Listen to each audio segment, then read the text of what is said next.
What is data mining? It's really more correctly known as data extraction and analysis. Using specially designed software, we can use data files that you provide to us, such as accounts payable transactions, and drill down to find items that fit parameters for testing. These tests can help us validate the accuracy and integrity of your data. For example, you may want us to make sure that your Social Security numbers in your employee master file are valid numbers. Since there is a rhyme and a reason to the numbering system used in assigning those numbers, we can run a test to see if those numbers are real or fake. Or we can furnish reports to you with the data displayed in different ways. You might like to see accounts payable transactions sorted and summarized to provide you with an ordered list of top vendors. We can generate analysis that may not otherwise be available through your own software. I will show you an example later of how we can stratify your data to look for split invoices that may attempt to sidestep sealed bid requirements. We can identify unusual items, such as possible duplicate invoices paid or overbooking accounts receivable. I'll have some examples of this later as well. We can cross-check data fields across files to bring to light situations that you may want to investigate. I'll show you later how that happens when you take your employee master file and your vendor master file, and we'll test for cross-matches of addresses. Now that you have heard what data mining involves, you might be thinking, that sounds like something that I can do in Excel, and I'm pretty good at Excel. Can I do this myself? And the answer to that is absolutely you can. Excel does have some tools to allow various analysis of the type I have described to some degree.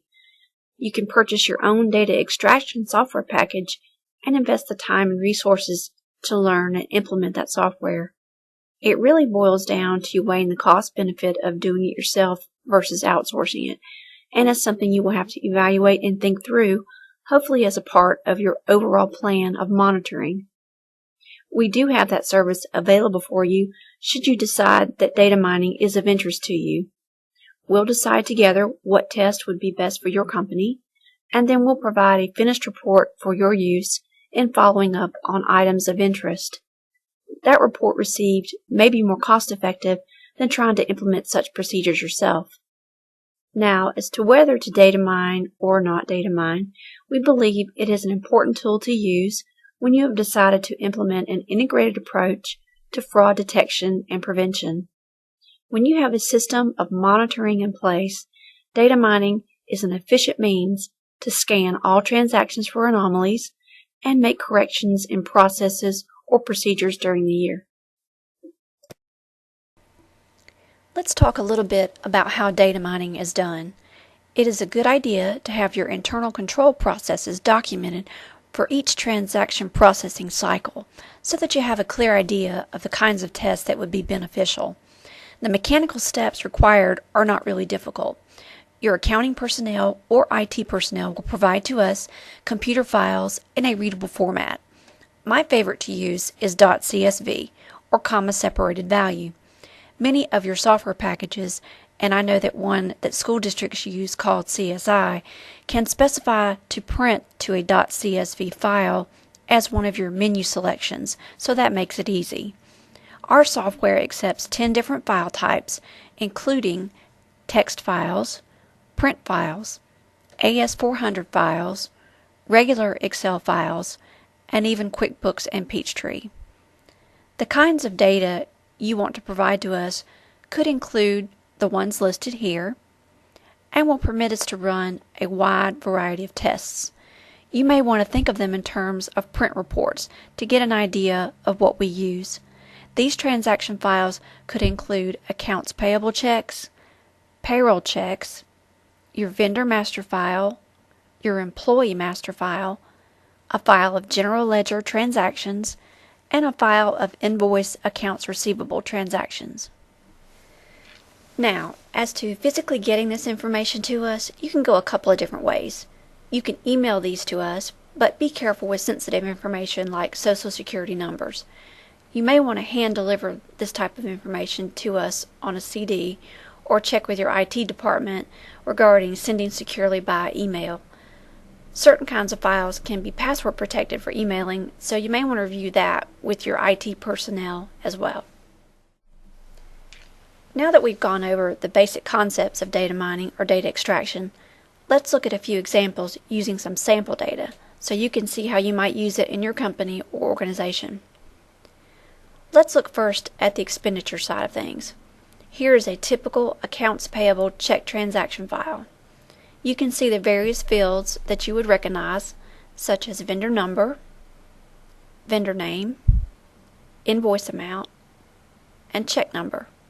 There are many tests we can run using this file. Let's look at a few. First, I want to show you a statistics report on the various dates that are contained in these transactions.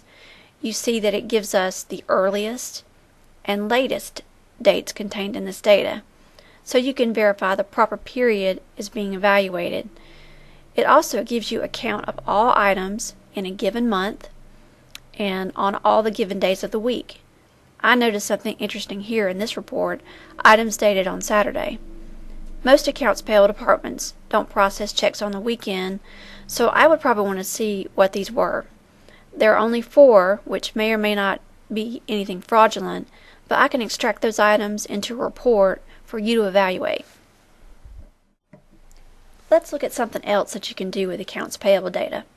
I can take that large batch of transactions and summarize them and sort them in descending order by vendor, kind of a top 10 report, if you will. You can see that it gives you the number of transactions with each vendor, totals, with the additional information of the maximum, minimum, and average paid to each vendor. Percentages of the grand totals are also displayed. All of this may be useful trend information, as well as to look for unusual vendors in those top positions.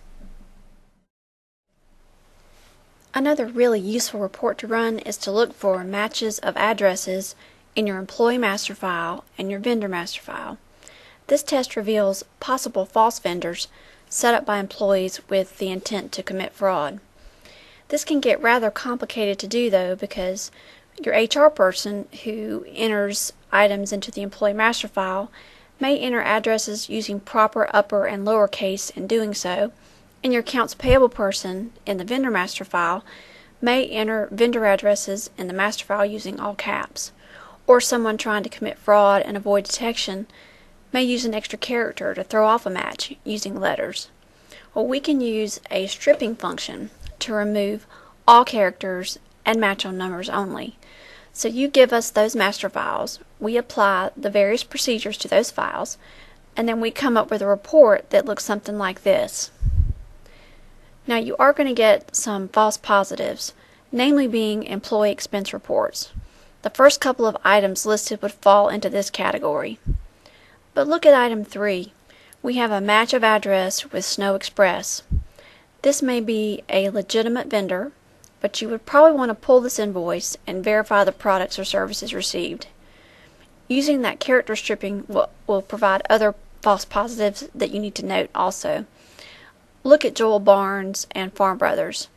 They share numeric characters in common, which catches them in this test, but in reality they are 2 different addresses and not an item of interest. I mentioned earlier about testing for compliance with the procurement code.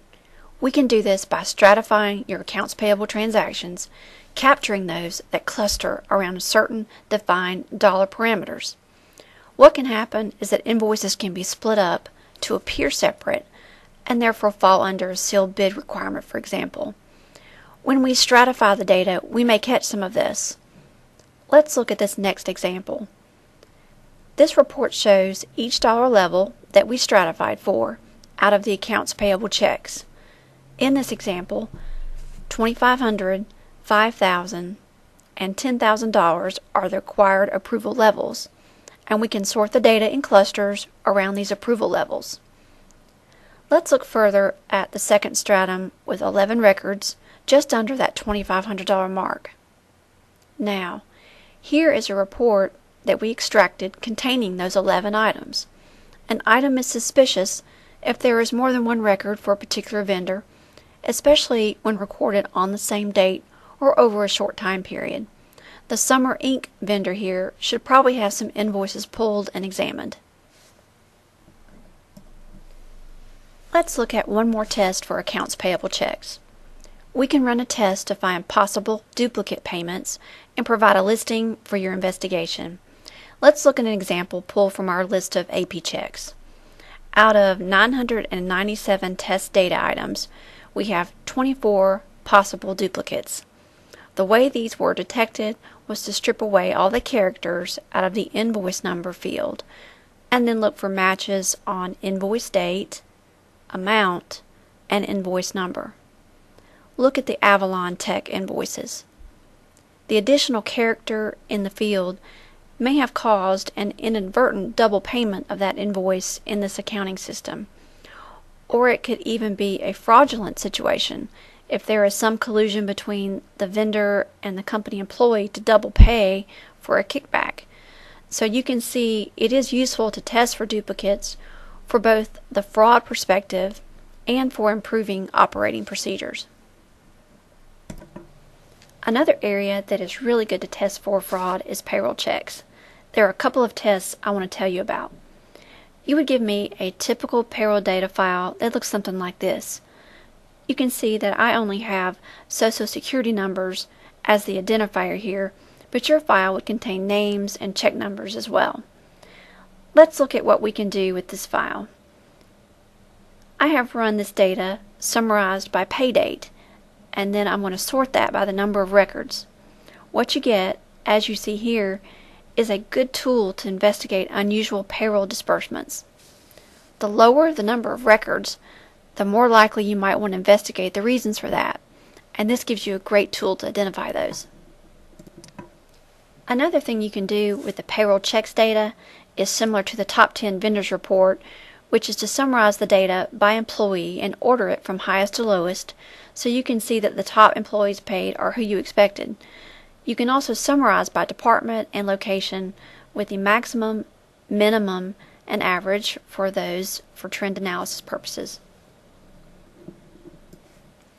We've gone through several examples on the expenditure side of things. Let's look at a quick example of a revenue test before we wrap up that may be of interest to those in the for-profit arena. Here is an example of an invoice register for accounts receivable that you would give me. The typical fields are here, including customer name, invoice number, date, and amount. A common fraud is to overstate revenues and improve bottom line results by booking invoices at the end of the month and then reversing those the following month. This test uses the absolute values of invoice amounts and then pulls out those that match on those values. Look at the Milan item. Those dates may be suspicious enough to investigate this one further. The invoice was recorded at the end of the month and then reversed about 2 weeks later. It may be perfectly legitimate, but this test gives you a tool to monitor and discourage such practices.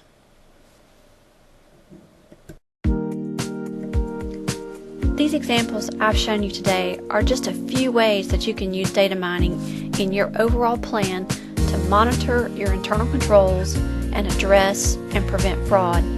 There are any number of tests that can be designed with your particular processes in mind. We invite you to ask questions and talk with us about it today.